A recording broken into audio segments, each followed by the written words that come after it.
नमस्ते, मैं हूं जसप्रीत कौर। आप देख रहे हैं आज की ताजा खबर। कोरोना केसेस तेजी से कम हुए हैं, लेकिन याद रखिए कोरोना अभी भी है, खतरा अभी भी बना हुआ है। ऐसे में आप मास्क जरूर पहनिए। हम आपसे बार बार अपील कर रहे हैं कि आप मास्क पहनिए। इसको लेकर के हमने एक कैंपेन भी शुरू किया है, #मास्क पहनो इंडिया। आप खुद से ये प्रण लीजिए कि जब तक ये महामारी है, आप जहां कहीं भी जाएंगे मास्क पहनेंगे और एक जिम्मेदार नागरिक की भूमिका निभाएंगे। यूपी के मुजफ्फरनगर से एक दिल दहला देने वाला वीडियो सामने आया, जिसमें मामूली विवाद में दो गुट आपस में भिड़ गए।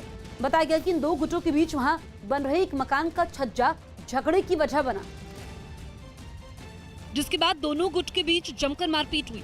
मकान के अंदर मौजूद ये लोग डंडों और फावड़ों से एक दूसरे पर हमला करते दिखे। जंग का मैदान बने इस मकान के अलग अलग हिस्से में काफी देर तक इसी तरह मारपीट होती रही। इस बीच वहां मौजूद महिलाओं के बीच भी खूब हाथापाई हुई। दोनों पक्षों के बीच वहां काफी देर तक लाठी और फावड़े से इसी तरह जंग चलती रही। हमारे गेट के अंदर छज्जा निकाल रहे, हमने गेट भी लगवा दिया और अब जब मान नहीं रहे। इसके बाद पुलिस ने घायलों को अस्पताल पहुंचाया। मकान निर्माण में छज्जे को लेकर के विवाद हो गया था और दोनों पक्षों में मारपीट हो गई थी। पुलिस ने मामले में सभी शामिल आरोपियों के खिलाफ सख्त कार्रवाई का भरोसा दिया। राम मंदिर जमीन खरीद घोटाले का आरोप लगाने वाले आम आदमी पार्टी के सांसद संजय सिंह ने कोर्ट जाने का ऐलान किया। न्यूज़ 18 के जावेद मंसूरी की रिपोर्ट है कि संजय सिंह ने आरोप लगाया कि मंदिर का ट्रस्ट अपने पक्ष में जिस एग्रीमेंट की बात कह रहा है वो 18 मार्च 2021 को रद्द कर दिया गया, तब जबकि ट्रस्ट की ओर से तर्क दिया जा रहा है कि जमीन का सौदा पहले 2011 और फिर 2019 में हुआ। संजय सिंह ने अपने पास एक शपथ पत्र होने की बात कही और दावा किया कि पहले 5.5 करोड़ की जमीन 2 करोड़ में सुल्तान अंसारी और रवि मोहन तिवारी नाम के लोगों को बेची गई, फिर 10 मिनट बाद 18 करोड़ में राम मंदिर के ट्रस्ट को बेच दी गई, जबकि मंदिर ट्रस्ट ये साफ कर चुका है कि सौदे के सारे दस्तावेज सही हैं और कोई भी लेन देन गैर कानूनी तरीके से नहीं हुआ। लेकिन संजय सिंह ने मांग की कि सौदे से पहले जमीन के मालिक बताए जा रहे सुल्तान अंसारी और रवि मोहन तिवारी के खातों की जांच की जाए और ट्रस्ट से करीब 16 करोड़ रुपए वापस लिए जाएं, जिसके लिए उन्होंने कोर्ट जाने की भी तैयारी की। यूपी के रामपुर में एक मकान में आग लगने से इलाके में हड़कंप मच गया। बताया गया कि इस मकान के अंदर कई केमिकल से भरे ड्रम रखे हुए थे, जिनकी वजह से आग तेजी से फैल गई, जिसके बाद वहां से काला धुआं निकलता दिखा, जबकि मकान आग की लपटों से घिरा नजर आया। रिहायशी इलाके में आग लगने की खबर मिलते ही पुलिस और दमकल की टीम वहां पहुंच गई। पुलिस ने तुरंत आग वाली जगह के आसपास मकानों से लोगों को बाहर निकलने को कहा। बताया गया कि आग की चपेट में आने से 2 लोग झुलस गए। दिल्ली के करीब हरियाणा के फरीदाबाद से एक चौंकाने वाला वीडियो सामने आया। वहां जमीन के विवाद में एक आदमी ने जमकर फायरिंग कर दी।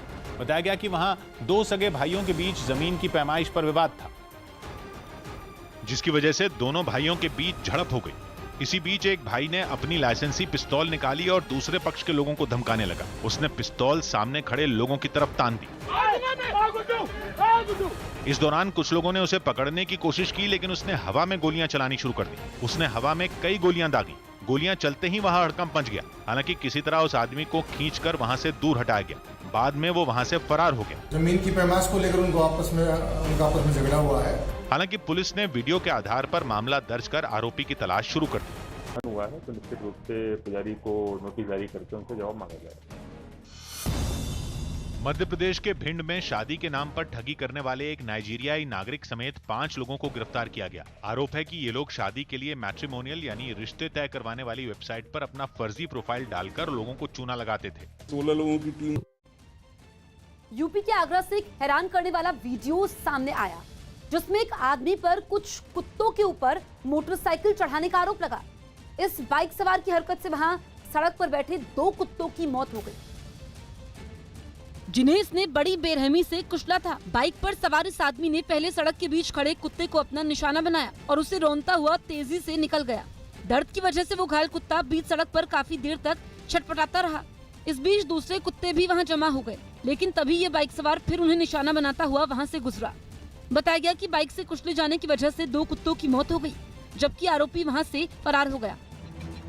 एक न्यूज रिपोर्ट में सवाल उठाए जाने के बाद केंद्र सरकार ने कोविशील्ड की 2 डोज के बीच अंतर बढ़ाने के फैसले को सही ठहराया है। न्यूज 18 के रवि सिंह की रिपोर्ट है कि स्वास्थ्य मंत्री डॉक्टर हर्षवर्धन ने कोविशील्ड की 2 डोज के बीच अंतर बढ़ाने के फैसले का बचाव किया और उसे वैज्ञानिक डेटा के आधार पर लिया गया फैसला बताया। यही नहीं, उन्होंने केंद्र सरकार के इस फैसले पर राजनीति किए जाने पर भी नाराजगी जताई। इससे पहले नेशनल टेक्निकल एडवाइजरी ग्रुप ने कोविशील्ड वैक्सीन की 2 डोज के बीच अंतर को बढ़ाने की सिफारिश की थी, जिसके बाद केंद्र सरकार ने कोविशील्ड के 2 डोज के बीच के अंतर को बढ़ाकर 12 से 16 हफ्ते कर दिया। लेकिन एक न्यूज रिपोर्ट ने इस पर सवाल उठाते हुए दावा किया कि भारत सरकार ने वैज्ञानिक समूह की समिति के बिना ही 2 डोज के बीच अंतर बढ़ाने का फैसला ले लिया। राजस्थान के चित्तौड़गढ़ से रोंगटे खड़े कर देने वाली कुछ तस्वीरें सामने आई। वहां अफेयर के शक में एक लड़के को बीच रास्ते में पकड़कर जमकर पीटा गया। इस मारपीट का वीडियो वायरल होने के बाद पुलिस ने आरोपियों के खिलाफ केस दर्ज कर लिया। क्योंकि जो वीडियो सामने आया उसमें एक आदमी उस लड़के को इतनी बेरहमी से पीटता दिखा जैसे उसमें दिल ही ना हो। दिल तो उस शख्स का भी नहीं पसीजा जिसने ये सब कुछ रिकॉर्ड किया। और कर जो है। इससे पहले उन आरोपियों ने उस लड़के के दोनों हाथों को रस्सी से बांध दिया और फिर मारपीट शुरू की। वो लड़का अपनी जान बचाने के लिए वहां से भागने की कोशिश करता रहा, लेकिन आरोपियों ने भी उसका पीछा नहीं छोड़ा।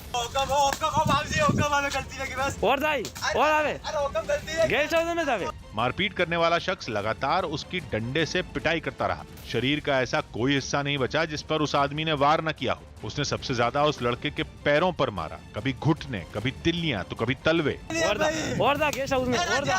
एक पल ऐसा आया जब पीड़ित की हिम्मत जवाब दे गई। दर्द से कराहरा वो लड़का उनसे मिन्नतें करता दिखा कि वो उसे छोड़ दें। भारत बायोटेक की कोवैक्सीन में बछड़े का सीरम मिले होने की खबरों को केंद्र ने अफवाह करार दिया।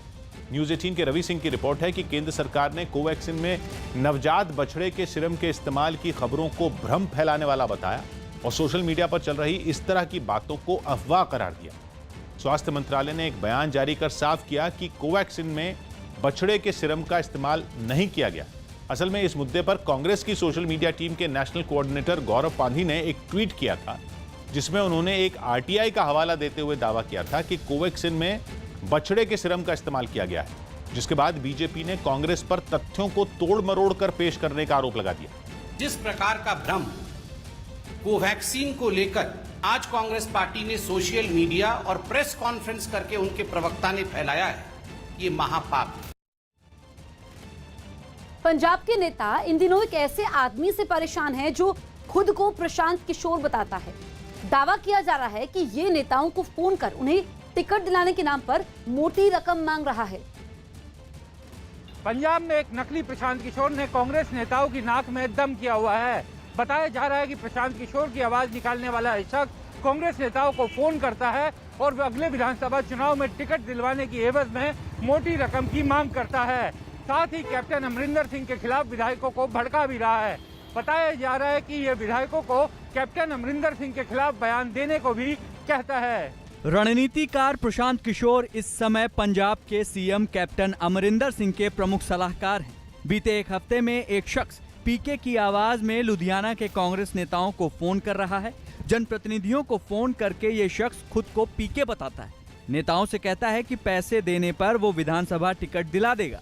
साथ ही वो कांग्रेस नेताओं को आला कमान से कैप्टन की शिकायत करने के लिए भी उकसा रहा है। प्रशांत किशोर के नाम पर ठगी का ये मामला हैरान करने वाला है। लुधियाना पुलिस के मुताबिक कॉल करने वाले गिरोह के सदस्य नेताओं को फोन कर ठगी भी कर रहे हैं। वो नेताओं को ये लालच भी दे रहे हैं कि अगर वो नकली प्रशांत किशोर की बात को मानेंगे तो न केवल उन्हें विधानसभा चुनाव में टिकट मिलेगी, बल्कि पार्टी हाईकमान से बात कर सरकार बनाने के बाद उन्हें संगठन और सरकार में ऊंचा ओहदा भी दिया जाएगा। अब पुलिस ने इस गिरोह की तलाश शुरू कर दी है। लुधियाना पुलिस के मुताबिक ये गिरोह दिल्ली रोड पर शेरपुर चौकी के आसपास सक्रिय है। ठगी की धाराओं और आईटी एक्ट के तहत पुलिस ने गिरोह पर केस दर्ज कर लिया है। लुधियाना के थाना डिवीजन नंबर 6 में अज्ञात लोगों पर केस दर्ज किया गया है। पंजाब में पहले ही सियासी कलह मची हुई है। सिद्धू और कैप्टन खेमे के बीच एक दूसरे से ऊपर दिखाई देने की होड़ मची हुई है, लेकिन ये शायद ही किसी ने सोचा होगा कि सियासी लड़ाई में ठगों के गिरोह भी इस तरीके से सक्रिय हो जाएंगे। टेस्ट क्रिकेट की ताजा आईसीसी रैंकिंग में भारत के 3 बल्लेबाजों को टॉप 10 में जगह मिली। न्यूज 18 के अमृत आनंद की रिपोर्ट है कि इस लिस्ट में पहले नंबर पर जगह बनाने में स्टीव स्मिथ कामयाब रहे। न्यूजीलैंड के कप्तान केन विलियमसन को पीछे छोड़कर स्मिथ ने पहले स्थान पर कब्जा किया, जबकि विलियमसन दूसरे नंबर पर पहुंच गए। इंग्लैंड के खिलाफ दूसरा टेस्ट न खेलने की वजह से विलियमसन को रैंकिंग में नुकसान हुआ। भारत के कप्तान विराट कोहली को रैंकिंग में चौथे नंबर पर जगह मिली है, जबकि भारत के विकेटकीपर बल्लेबाज ऋषभ पंत छठे नंबर पर है। रोहित शर्मा भी इस लिस्ट में शामिल हैं और संयोग यह है कि रोहित शर्मा और ऋषभ पंत दोनों के अंक बराबर हैं, इसलिए रोहित और ऋषभ दोनों को ही छठे नंबर पर रखा गया। जबकि गेंदबाजों की रैंकिंग में रविचंद्रन अश्विन अकेले भारतीय हैं जो दूसरे नंबर पर जगह बनाने में कामयाब हुए। हालांकि अश्विन का नाम ऑलराउंडर खिलाड़ियों की लिस्ट में भी है। अश्विन इस लिस्ट में चौथे नंबर पर, जबकि भारत के एक और खिलाड़ी को टॉप 10 ऑलराउंडर की लिस्ट में जगह मिली, वो है रविंद्र जडेजा जो दूसरे नंबर पर रहे। छत्तीसगढ़ में हाथियों से बचने के लिए कुछ लोग हवालात में रात बिताते हैं। छत्तीसगढ़ के कांकेर में हाथियों के आतंक से सहमे लोग जेल के अंदर कैदियों की तरह रात बिताने को मजबूर हैं। बताया गया कि वहां के कई गांवों में हाथी रात होते ही बस्तियों में घुसकर जमकर उत्पात मचाते हैं। ऐसे में वहां रहने वाले लोगों ने जेल को ही ठिकाना बना लिया। छोटे छोटे लड़का मल धर के खाना पीना बना के 4 बजे से हम जेल में आके सोथन।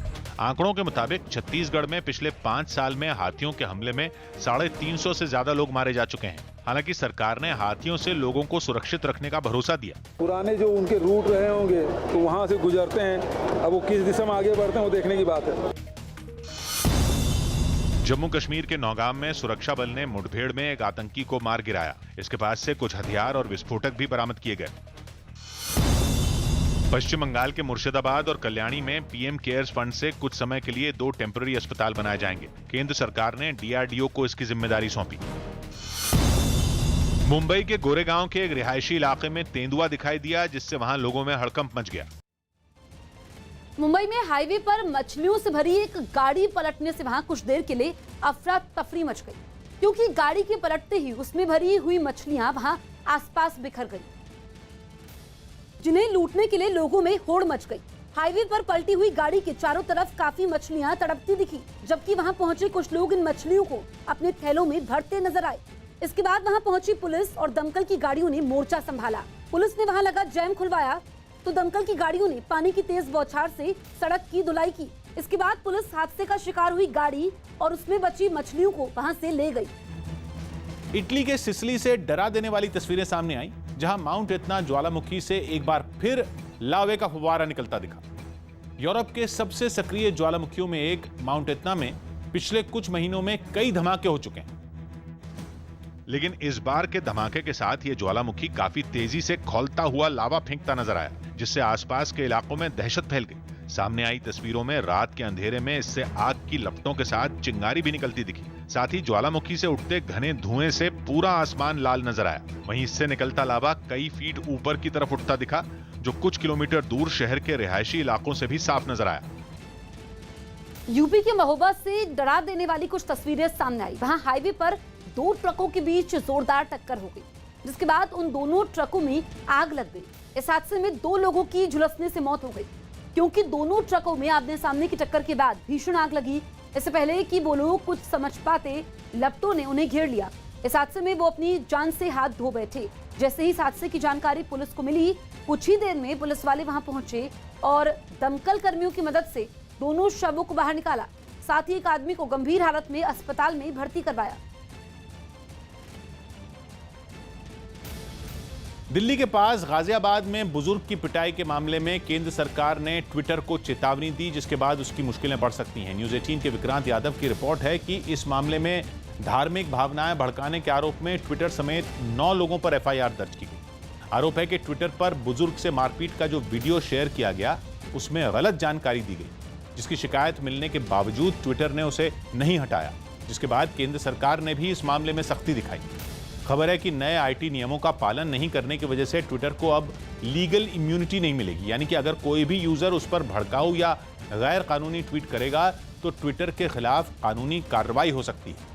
केंद्रीय मंत्री रविशंकर प्रसाद ने इस मामले में 2 टूक कह दिया कि कई मौके मिले, लेकिन ट्विटर ने नए दिशा निर्देशों का पालन नहीं किया, जिसके बाद ट्विटर की ओर से कहा गया कि सलाहकारों की राय पर भारत में उसके दफ्तर में एक ऐसे अधिकारी की नियुक्ति होगी जो ऐसे मामलों को देखेगा। एक्टर और बीजेपी नेता मिथुन चक्रवर्ती की मुश्किल बढ़ गई है। आरोप है कि उन्होंने बंगाल चुनाव के समय फिल्मी डायलॉग से लोगों को भड़काने की कोशिश की, जिसके बाद पुलिस ने उनसे पूछताछ की। ये पूछताछ उनके जन्मदिन पर की गई।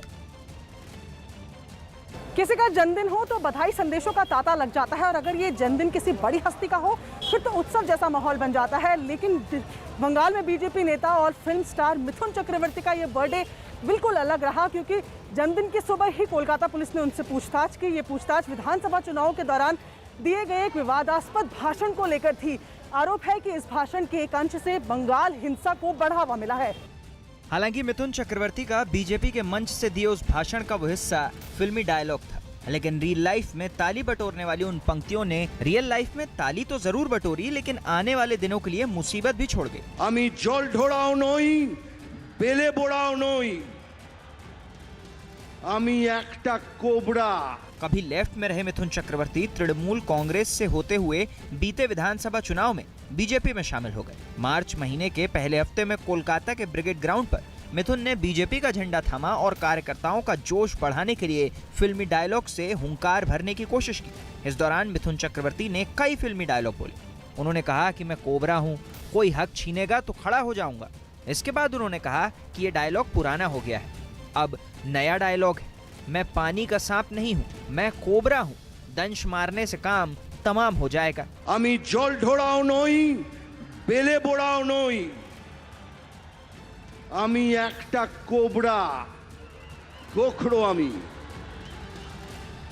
आमी जल ढोड़ाओ नई, बेले बोड़ाओ नई, आमी जात गोखरो, एक छोबोले छोबी। मिथुन के इसी डायलॉग से विवाद छिड़ गया। मिथुन के खिलाफ कोलकाता के मानिकतला थाने में एफआईआर दर्ज की गई। अपने खिलाफ एफआईआर को रद्द कराने के लिए मिथुन ने हाईकोर्ट का दरवाजा खटखटाया, लेकिन हाईकोर्ट ने भी मिथुन को जांच में सहयोग देने के लिए कहा। मिथुन चक्रवर्ती पर हेट स्पीच का आरोप लगा और दावा किया गया कि इसकी वजह से बंगाल में चुनाव के बाद हिंसा हुई है। दरअसल मानिकतला थाने में मिथुन चक्रवर्ती के खिलाफ धारा 153A, 504, 505 और 120B के तहत शिकायत की गई थी। कलकत्ता हाईकोर्ट ने उन्हें जांच में वर्चुअली शामिल होने के लिए कहा। इसके बाद कोलकाता पुलिस ने मिथुन से सुबह करीब 10:05 पर पूछताछ शुरू की। ये पूछताछ करीब 45 मिनट चली। मिथुन चक्रवर्ती से वीडियो कॉन्फ्रेंसिंग के जरिए पूछताछ की गई। हालांकि मिथुन चक्रवर्ती ने कोर्ट में याचिका दायर कर पूरे विवाद पर अपनी तरफ से सफाई दी थी। कोर्ट में दायर याचिका में मिथुन ने कहा था कि 2014 में आई एक फिल्म में उनका ये मशहूर डायलॉग था। उन्होंने केवल लोगों के मनोरंजन के लिए इसे जनसभाओं में कहा, जिसका कोई और मकसद नहीं था। लेकिन कोर्ट ने मिथुन के खिलाफ दर्ज एफआईआर को रद्द करने से इनकार कर दिया और उनसे जांच में सहयोग करने को कहा। बंगाल में कोरोना के कहर को देखते हुए कलकत्ता हाईकोर्ट ने उन्हें पुलिस के सामने वीडियो कॉन्फ्रेंसिंग के जरिए पेश होने की छूट दी थी। हालांकि बीजेपी कोलकाता पुलिस के रवैये को राजनीतिक बदले की कार्रवाई बता रही है। बीजेपी का आरोप है कि कोलकाता पुलिस ममता सरकार के इशारे पर काम कर रही है और मिथुन पर लगाए गए आरोपों में सच्चाई नहीं है। लेकिन तृणमूल कांग्रेस ने मिथुन के भाषण के बाद उनके बयान पर आपत्ति जताई थी और उसे भड़काऊ माना था। बंगाल चुनाव के वक्त मिथुन ने बीजेपी के लिए कई रैलियां की थी। मिथुन ने कई रोड शो भी किए थे, जिसमें जबरदस्त भीड़ दिखी थी। बंगाल में चुनाव भले ही खत्म हो गए हैं, लेकिन बीजेपी और तृणमूल कांग्रेस के बीच तल्खी खत्म नहीं हुई है। मिथुन विवाद पर भी आरोप प्रत्यारोप का दौर जारी है। हालांकि पुलिस ने इस पूरे मामले की जांच शुरू कर दी है, लेकिन जन्मदिन के मौके पर मिथुन के साथ जो पूछताछ हुई है वो उनके फैंस को नागवार जरूर गुजर सकती है। लेकिन एफआईआर हुई है तो जांच तो होगी ही। जांच के बाद दूध का दूध और पानी का पानी हो जाएगा। खबर है कि यूपी चुनाव से पहले संगठन की खामियों को दूर करने के लिए अमित शाह ने कमान संभाल ली। न्यूज़ 18 के अजीत सिंह की रिपोर्ट है कि सरकार के बाद अब संगठन के काम की समीक्षा की तैयारी की जा रही है, जिसके आधार पर संगठन की खामियों को दूर करने पर अमित शाह का जोर रहेगा और जल्द ही वो कई जिलों के पदाधिकारियों और पार्टी के पुराने कार्यकर्ताओं से संगठन के बारे में फीडबैक लेंगे। साथ ही ब्लॉक, जिला, मंडल और क्षेत्रीय स्तर पर संगठन की जिम्मेदारी संभालने वाले पदाधिकारियों की योग्यता के बारे में भी अमित शाह जानकारी हासिल करेंगे। तो वहीं अमित शाह जल्द ही लखनऊ या वाराणसी दौरे पर जा सकते हैं, जहां वो प्रदेश स्तरीय पदाधिकारियों के साथ बैठक कर सकते हैं, जिनसे चर्चा कर विधानसभा चुनाव के लिए रणनीति तैयार की जाएगी। छत्तीसगढ़ के एक पूरे गांव को कोरोना का टीका लग गया। छत्तीसगढ़ के नक्सल प्रभावित दंतेवाड़ा जिले के रेंगानार गांव में 100% वैक्सीनेशन का दावा किया गया। यानी इस गांव में 18 साल से ज्यादा उम्र का ऐसा कोई भी आदमी नहीं बचा जिसने कोरोना वैक्सीन की दोनों डोज न लगवाई हो। तो पंचायत को जो है विकास कार्य की सौगात विशेष रूप से अतिरिक्त सौगात इसलिए दी जाएगी कि इन्होंने जो है 100% टीकाकरण करवाया है। इस गांव के लोगों ने बताया कि स्वास्थ्य कर्मियों के साथ जनप्रतिनिधियों की भरपूर कोशिश से ये संभव हो पाया। सभी मिलकर मेहनत करके इस गांव में वैक्सीन लगाने का भरपूर प्रयास किए। प्रधानमंत्री मोदी शुक्रवार को कोरोना योद्धाओं के लिए खास ट्रेनिंग कोर्स की शुरुआत करेंगे। इस कोर्स में ये ट्रेनिंग दी जाएगी कि ब्लड सैंपल कैसे लिया जाए और मेडिकल इमरजेंसी की स्थिति से किस तरह से निपटें। मुंबई में क्राइम ब्रांच ने व्हेल के अंदर से निकलने वाली एम्बरग्रिस यानी वॉमिट गोल्ड को बरामद किया। इसकी कीमत करीब 3 करोड़ रुपए आंकी गई। बताया गया कि इसका इस्तेमाल परफ्यूम, दवाइयां और शराब बनाने में होता है, जिसकी ऑस्ट्रेलिया और ब्रिटेन जैसे देशों में काफी मांग है। दिल्ली की सुल्तानपुरी से हैरान करने वाला एक वीडियो सामने आया। वहां एक महिला ने सड़क से गुजर रही एक दूसरी महिला की चेन छीनने के लिए उस पर हमला कर दिया, जिसे सीसीटीवी फुटेज के आधार पर पुलिस ने बाद में गिरफ्तार कर लिया। इस घटना का जो वीडियो सामने आया उसमें साफ दिखा कि वो महिला फोन पर बात करते हुए अपने घर की तरफ जा रही थी। तभी पीछे से आरोपी महिला आई और उसने उस महिला से उसकी चेन छीनने के लिए उसके एक हाथ को कई बार मरोड़ दिया। इस बीच पीड़ित का फोन सड़क पर गिर गया, जिसके बाद आरोपी उसका फोन और चेन लेकर वहां से फरार हो गई।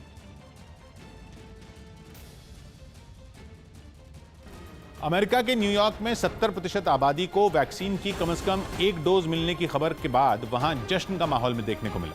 कोरोना की सबसे ज्यादा मार झेलने वाले राज्यों में शुमार न्यूयॉर्क में जब जिंदगी के फिर से पटरी पर आने की उम्मीद दिखी तो लोग सड़कों पर उतर आए और खुशियां मनाने लगे। जहां से सामने आई तस्वीरों में हर तरफ जबरदस्त आतिशबाजी होती नजर आई। इस दौरान आसमान रंग बिरंगी रोशनी से जगमगा उठा और चारों तरफ पटाखों की आवाज गूंजती सुनाई दी।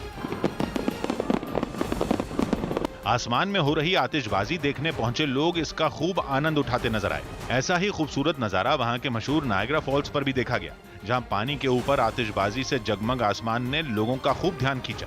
इसी तरह के अद्भुत नजारों के साथ न्यूयॉर्क में वैक्सीनेशन का लक्ष्य लगभग पूरा होने की खुशी मनाई गई। उत्तराखंड के चंपावत से चौंकाने वाली कुछ तस्वीरें सामने आई। वहां बारिश के बाद पहाड़ों से सड़क पर गिरे मलबे के बीच उस रास्ते से गुजरने वालों की मुश्किलें बढ़ गई, जिसकी कुछ तस्वीरें सामने आई, जिनमें एक ट्रक सड़क पर मलबा होने की वजह से बीच रास्ते में ही फंसा। वो सड़क कम दलदल जैसी ज्यादा दिखने लगी। मलबे में ट्रक के टायर ही दिखने बंद हो गए। जैसे ही ट्रक के बीच रास्ते में फंसे होने की जानकारी प्रशासन को मिली, वहां जमीन में खुदाई करने वाली एक मशीन भेजी गई, जिसकी मदद से उस ट्रक को मलबे से बाहर निकालने का काम शुरू किया गया।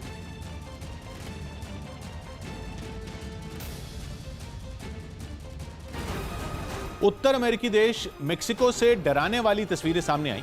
वहां एक मालगाड़ी के साथ हुए हादसे में एक बुजुर्ग की मौत हो गई, जबकि 3 लोग घायल हुए। बताया गया कि मेक्सिको के सैन इसिड्रो में ये ट्रेन अचानक पटरी से उतर गई। जहां से सामने आई तस्वीरों में पटरी के दोनों तरफ पलटे ट्रेन के डिब्बों के परखचे उड़े नजर आए। करीब 12 डिब्बों वाली इस मालगाड़ी के साथ ऐसी जगह हादसा हुआ जहां आसपास घनी आबादी है, जिसकी वजह से ट्रेन के कुछ डिब्बे तो मकानों के अंदर घुसे दिखे, तो वहीं कुछ डिब्बे पास के मैदान में पलटे नजर आए। सूचना मिलते ही बचाव कर्मी हादसे वाली जगह पर पहुंचे, जिसके बाद हादसे की जांच के मद्देनजर इलाके को सील कर राहत बचाव का काम शुरू किया गया। ड्रोन कैमरे से ली गई तस्वीरों में रेलवे ट्रैक के चारों ओर मलबा ही मलबा नजर आया, जिसको हटाने का काम अब भी जारी है।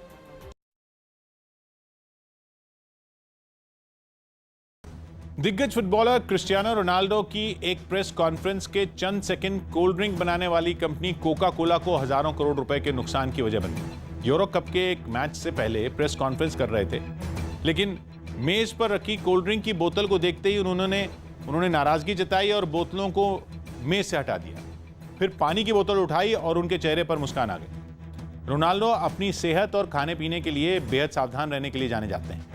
उनके ऐसा करने का संदेश ये लिया गया कि कोल्ड ड्रिंक पीने से बेहतर है पानी पीना।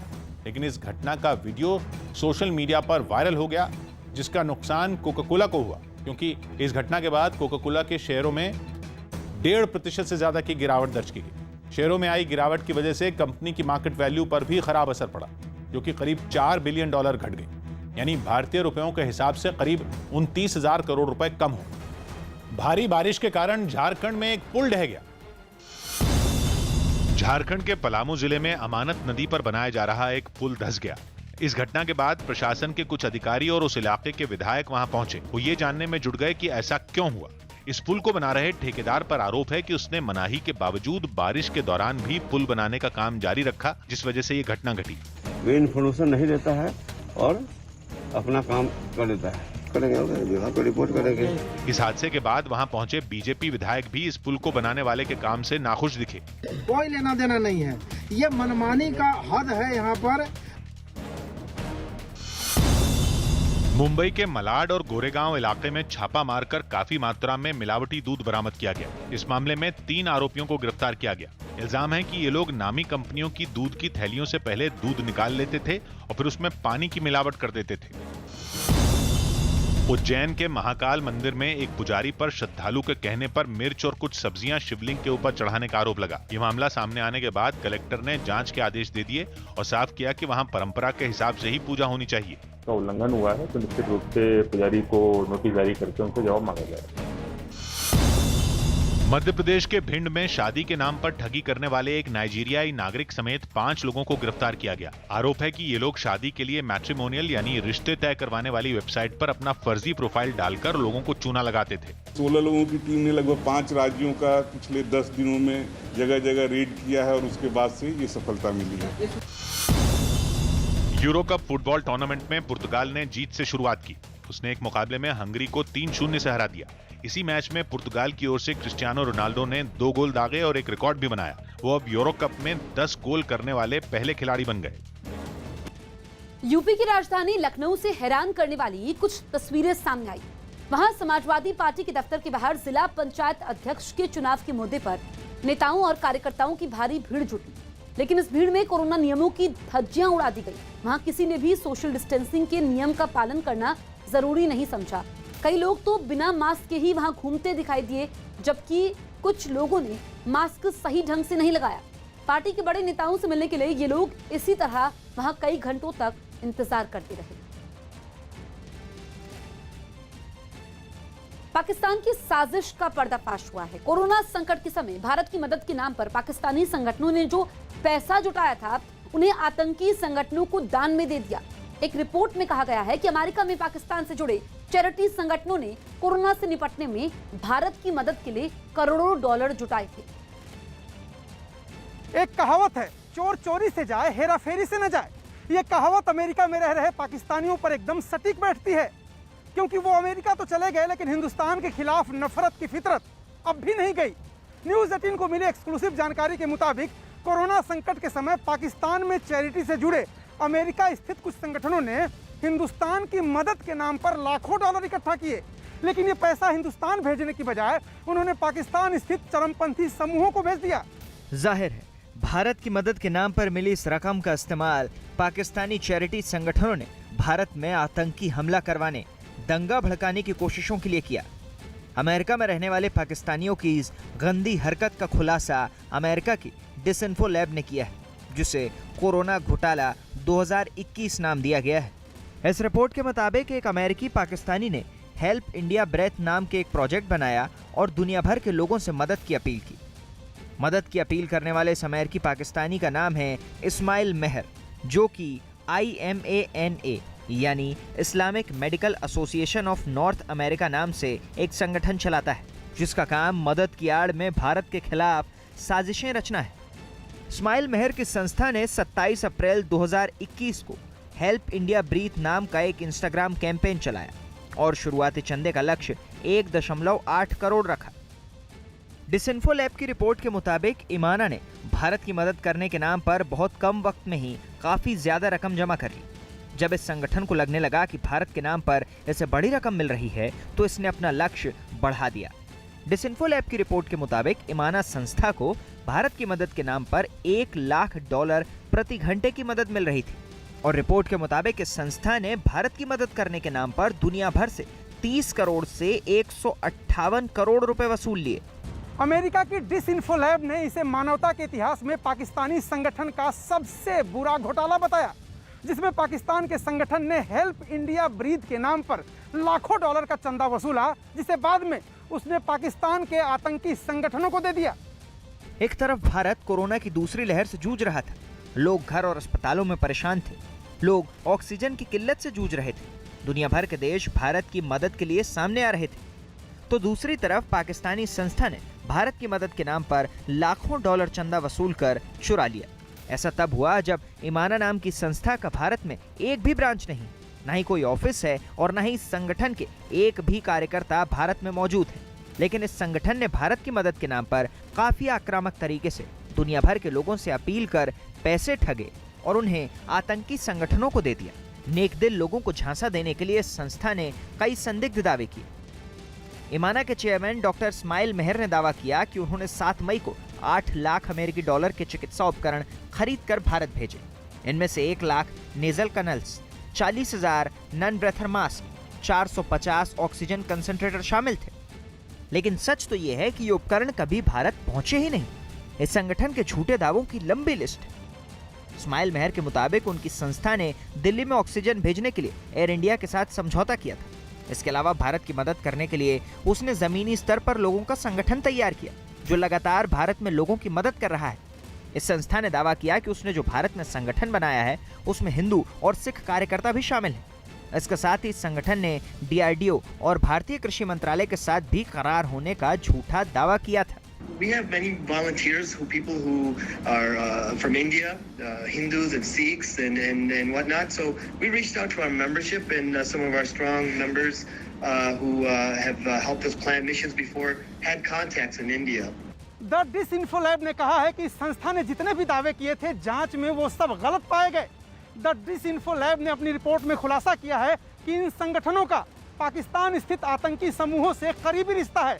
ये संगठन पाकिस्तान की सेना के इशारे पर काम करते हैं और हिंदुस्तान के खिलाफ साजिश रचते हैं। द डिसइंफो लैब ने यह भी कहा कि इन संगठनों की अब जवाबदेही तय करने का वक्त आ गया है। मैं हूं किशोर अजवाणी। आज की ताजा खबर जारी है।